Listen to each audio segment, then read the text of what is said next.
אני אתחיל אבל בזה שבעצם הגענו ליום על AI.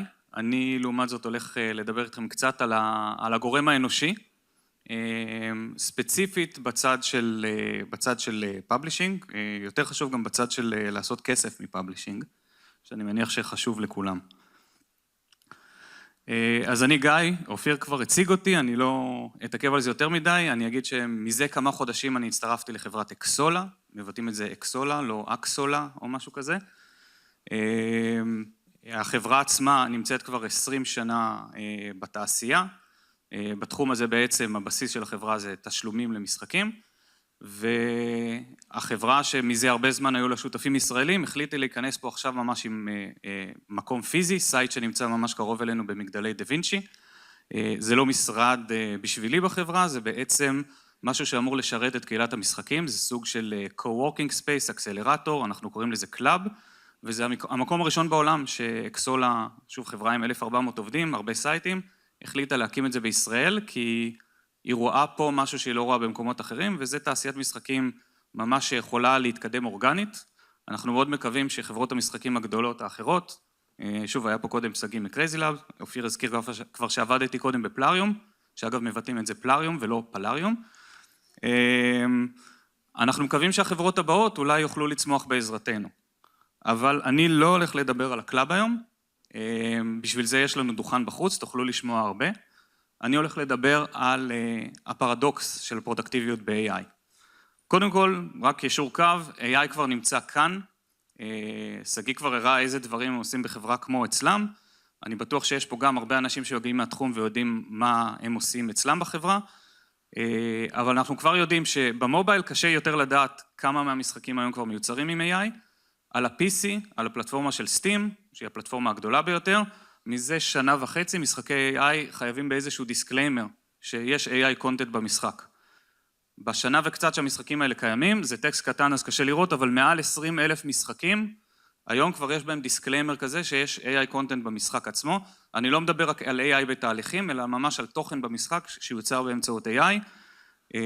21,890 משחקים, נכון לפעם האחרונה שאני מדדתי את זה, שזה כמעט כמו משחקי יריות בסטים, זה יותר ממשחקים בגוף שלישי בסטים, זה הופך להיות בעצם אחד הטאגים הכי פופולריים על הפלטפורמה, ויש לי הרגשה שבאיזשהו שלב הוא יהפוך להכי דומיננטי.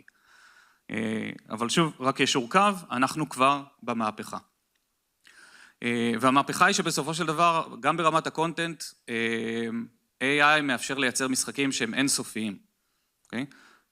ופה נכנסת הבעיה, יש פה למשל משחק שמאוד מאוד שמחתי לעזור לו, משחק שעדיין בפיתוח, אבל אם אתם זוכרים את ספרי ה-Choose Your Own Adventure שהיו פעם, אתם קוראים איזה פרק, עובדים לפרק הבא, עובדים לעמוד הבא, אם בחרתם ללכת שמאלה או ימינה, אתם עוברים לעמוד אחר. מישהו היה צריך לכתוב את כל הדבר הזה בספרים של פעם, הם היו מאוד מאוד קצרים, משחקים היום מאפשרים לעשות את זה באמצעות AI בזמן אמת, בצורה אינסופית, אם במשחק הזה יש 4 בחירות, גלגול קובייה, יש על כל בחירה, על כל הסתעפות, יש 8 תוצאות אפשריות, מי שמגיע מהצד המתמטי מבין שכבר אחרי 2 בחירות, זה 8 בחזקת 2, 64, 512, 32,000. סיפור קצר עם 15 בחירות הוא בסך הכל כמה טריליארדי אפשרויות. זה לא משהו שמישהו יכל לכתוב מראש, אבל זה משהו שפתאום AI יכול לייצר בזמן אמת. אבל כל הטריליארדי אפשרויות האלה לא משנות שום דבר אם אין בני אדם שיבואו וישחקו במשחק הזה. ופה אנחנו נכנסים לצד השני של משוואה. בני אדם הם סופיים. הזמן שלנו סופי, התקציב שלנו סופי, אפילו הסנטימנט, מה אנחנו חושבים על המשחק שלכם באיזשהו שלב זה סופי. אני מקווה שהסנטימנט להרצאה עדיין בסדר, אבל הזמן הוא בעצם הגורם המשמעותי פה. אמרתי כבר, AI יכול לייצר אינסוף שלבים, בין אם זה שלבים של match 3 או עולמות שלמים, אבל שחקנים עדיין בסופו של דבר צריכים למצוא אותם איפשהו, בחנות, בפלטפורמה,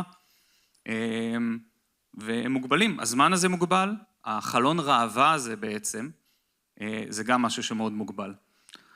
ולכן כשאתם באים ואומרים, אוקיי, AI מהפכה, נהדר, אני הולך להרוויח, כי אני הולך להוריד את עלויות הפיתוח שלי, אני יכול לייצר משחקים יותר גדולים, הרבה יותר משחקים, בצד השני גם לשחקנים זה נהדר, יש יותר משחקים, אבל פה מתחילה הבעיה, כי המשחקים מתחרים על אותו חלון ראווה, חלון הראווה לא גדל. ואז בקצה של זה, כשאתם מתחרים בכל החברות האחרות על אותו חלון ראווה, אתם צריכים לשלם יותר על פרסום, כי שוב, מקום מוגבל, בעיה של real estate. אז ה-AI הוריד את עלויות הפיתוח, אבל ה-CPI בצד השני עלה. וזה משהו שקוראים לו בעצם מרוץ המלכה האדומה, זה עיקרון שנלקח מספר של לואיס קארול, אליס מבעד למראה. זה מתחיל בזה שאליזה נמצאת שמה ואליס נמצאת שמה ואומרת למלכה, אני רוצה להגיע למקום הזה, בוא נרוץ הכי מהר שאפשר. המלכה אומרת לה, לא מתוקה. פה את צריכה לרוץ הכי מהר שאת יכולה רק כדי להישאר במקום.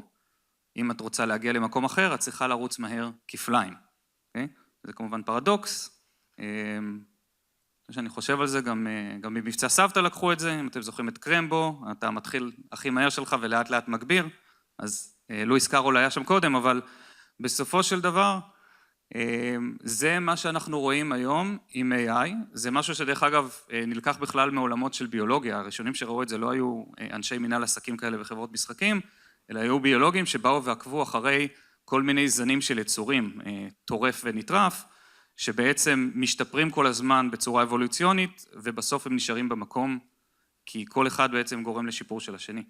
זה המצב שלכם עם החברות האחרות בשוק, אני לא מדבר על מי שלא יאמץ AI ופשוט כאילו יישאר מאחורה ויעלם מהשוק, אלא גם בבסט קייס סנריו, כולכם תאמצו עכשיו את ה-AI, כולכם תגיעו לאיזשהו נקודת אופטימום חדשה, אתם עדיין בעצם נשארתם באותו מקום, כי הזמן של השחקנים שלכם לא הלך וגדל.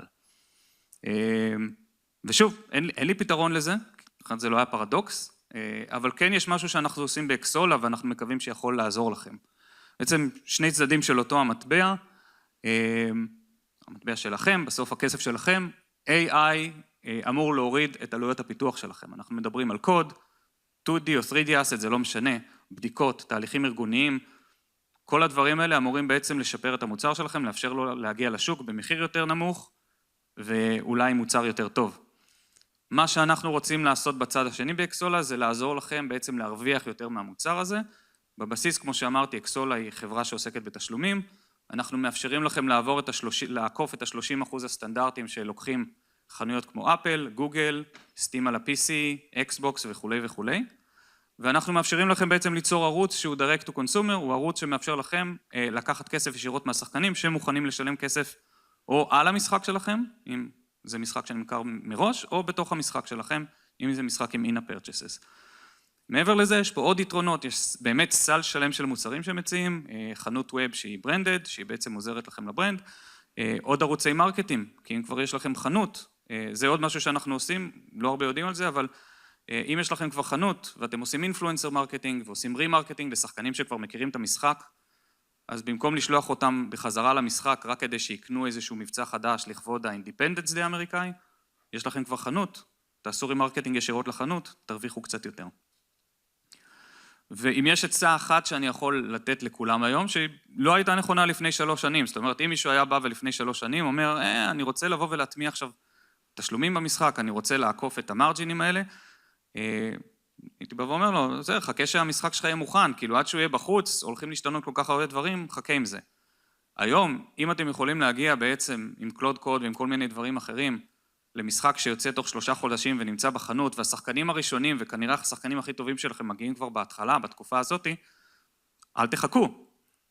תבדקו כמה שיותר מוקדם, איך אתם יכולים לוודא שהשחקנים האלה, שהם אפילו השגרירים שלכם אחר כך, ומוכנים לשלם על המשחק, שהם ישלמו אולי אותו דבר, או אפילו פחות, ועדיין אתם תרוויחו מזה יותר. ברמה הכי בסיסית, שוב, יש לנו פתרון שהוא SDK, שרק להטמיע אותו בתוך המשחק זה עניין של 15 דקות, זה אם אתם לא רוצים משהו שהוא יותר פנסי וממש חנות שהיא ברנדד.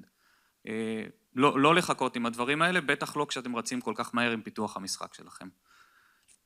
וכדי לקשור את זה רק בקצה השני, שוב בחזרה ל-AI, אני אגיד שחנות ווב בסופו של דבר נותנת לכם נוכחות, שכוללת עסק שהוא יותר רווחי, היא נותנת לכם לייצר מערכת יחסים יותר ישירה עם השחקנים שלכם, הם נרשמים שם על הניוזלטר, אולי אתם שמים שם איזשהו גיימפאס או משהו, איזשהו דיילי ריוורד, הם יבואו לשם כל יום, ישמעו מה קורה במשחק שלכם, גם אם הם לא הפעילו אותו בפועל, היא נותנת לכם עוד ערוצי שיווק כמו שהזכרתי, אבל בסוף היא גם נותנת למנועי ה-AI למיניהם לדעת מה אתם מציעים בחנות. למיטב ידיעתי, אולי מישהו יתקן אותי אם אני טועה, כלי ה-AI היום, לא של OpenAI, לא של גוגל, לא של אנתרופיק, לא של אף אחד מהם לא נכנס למשחק שלכם, לוחץ על 60 קליקים דרך הטוטוריאל, רק כדי לדעת איזה הצעות מגניבות יש בחנות של המשחק שלכם. אבל אם יש לכם חנות, ויש לכם נגיד פרומו קודס לצורך העניין, והדבר הזה נמצא בווב, אז כל הקרולרים האלה מגיעים אליהם. והמטרה שלכם זה שבפעם הבאה ששחקן נשאל איזה הצעות מעניינות יש במשחק שזה, שהתוצאה הראשונה שתקפוץ לו היא התוצאה שתוביל לחנות שלכם. אז בסופו של דבר גם בסוף השרשרת הזאת, חנות ווב זה משהו שמזין את ה-AI, ולכן גם חשוב שיהיה. נקודה אחרונה ושולית, בקצה ההפוך לגמרי של AI יש את הרגולציה. AI זה הדבר הכי מהיר בעולם, רגולציה זה בערך הדבר הכי איטי בעולם. ממשלות לא זזות מהר, אבל כשדברים קורים והם לטובתכם, זה משהו שכדאי לנצל את זה. עכשיו, אני גם לא יודע כמה אנשים מכירים את זה נכון לעכשיו, אבל בגלל תהליכים משפטיים ובזכות חברת אפיק, אז בארצות הברית בעצם נקבע שגם בחנות של אפל וגם בחנות של גוגל, לפלטפורמה אסור למנוע מכם להשתמש באמצעי תשלום משלכם ישירות בתוך המשחק. זאת אומרת ששוב, אקסולה או אתם בצורה ישירה דרך מערכות סליקה, יכולים לבוא ולהטמיע כפתור רכישה במשחק, שעוקף את ה-30% האלה של אפל וגוגל ומשאיר לכם הרבה יותר כסף בכיס. הפער הזה אולי ייסגר מתישהו, גם ממש לפני זה הייתה לי שיחה קצרה עם סגי, אנחנו מאמינים שפלטפורמות מתי שנסו לאכול את הכסף הזה בחזרה. אבל עכשיו יש לכם הזדמנות, יש לכם יכולת להרוויח קצת יותר, תנצלו את זה שהרגולציה איטית, ועד שהיא תשתנה שוב יש לכם איזשהו פער.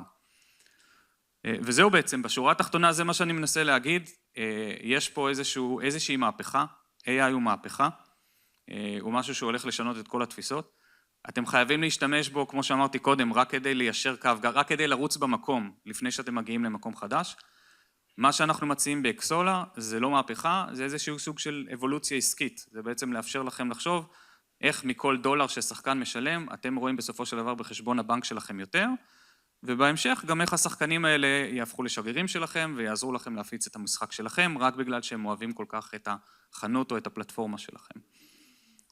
וזהו בעצם, כמו שאמרתי, יש לנו דוכן בחוץ, יש לנו הרבה מאוד כלים, הזכרתי פה את חנות הווב, את ה-SDK למובייל, מערך אינפלואנסר של פרטנר נטוורק, יש לנו אפילו שירות של אופר וולס, של אדס, אם כבר יש לכם חנות, ושחקנים לא רוצים לשלם שם, אבל מוכנים לקחת איזשהו אופר של אפליקציה אחרת שמתקינים, גם מהם אפשר לעשות כסף.